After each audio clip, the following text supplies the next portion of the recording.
शासन बादशाह का था। उनके सामने पेश किया गया, पूछा गया स्त्री से क्या दोष है इनका। बोले साहब हमारे प्रति गलत भाव रख रहे थे, मेरे पति ने मेरी रक्षा की, इन्होंने पति का वध कर दिया, फिर मेरे साथ तो मैंने हल्ला मचा दिया, फिर ये बंदी बनाकर आपके सामने ले गए। सदन जी से पूछा तो हंस दिया, उस स्त्री की तरफ देख के हंस दिया कि भगवान क्या लीला करना चाहते हो। और सदन से पूछा तुमने ऐसा किया, तो बोले जो ये कह रही वही सत्य है। उन्होंने विचार किया कि जन्म जन्मांतरों में हमारे कोई पाप हैं जिनका निस्तार भगवान करवाना चाहते, नहीं तो ऐसा क्यों लीला करते। उन्होंने कहा जो ये कह रही है वही बात मानी जाए। सहम गई स्त्री, ये है क्या, वो भक्त को क्या जाने। विरोध नहीं किया सदन जी, क्योंकि जो ही प्यारो करे सोई मोहि भावे। ऐसी सदन जी ने कहा जो ये कह रही वो सत्य है, क्योंकि वो समझ रहे हैं कि भगवान कुछ दंड देना चाहते हैं। मैं क्यों बचना चाहूं। जो हाकिम था उसने जब देखा तो उसने कहा मेरा हृदय कह रहा है कि इनके चेहरे से लगता है ऐसे नहीं है, पर ये जब स्वयं स्वीकार कर रहे हैं तो दंड देना ही पड़ेगा। इस अपराध का क्या दंड होता है। बोले दोनों हाथ काट लिए जाए। यहाँ से दोनों हाथ काट लिए गए,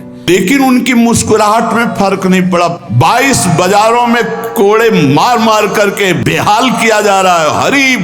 हरि बोल के सिवा एक शब्द नहीं निकला ठाकुर हरिदास जी के। मुक्त कर दिया गया इसलिए कि वैष्णव है, भगवत भक्त है। अपराध बन गया तो हाथ काट लिए गए, उनको जेल आदि नहीं, भगवान की शिक्षा।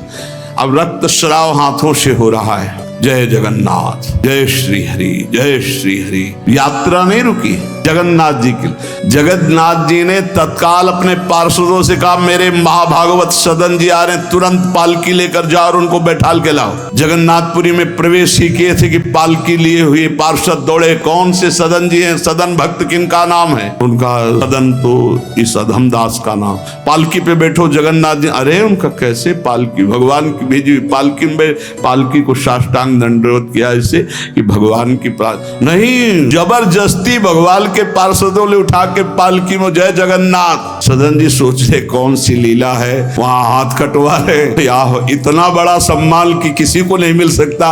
जगन्नाथ जी के पार्षद पालकी लेकर जगन्नाथ जी के सामने गए तो आंख में आंख मिलाई और कहा प्रभु इच्छा तो थी कि हाथ जोड़कर आपको, पर अब हाथ ही नहीं। तो ऐसे ही जीव किया तो जैसे स्वप्न में दुख मिला था जागते ही खत्म हो जाता है, ऐसे ही कोई पीड़ा नहीं, कोई हाथ कटे नहीं, पूरे नवीन हाथ साष्टांग भगवान को दंड। भगवान ने कहा कि तुम हमारी कसौटी में पास हुए, जाओ तुम्हारे द्वारा इस जगत में भक्ति का विस्तार हो।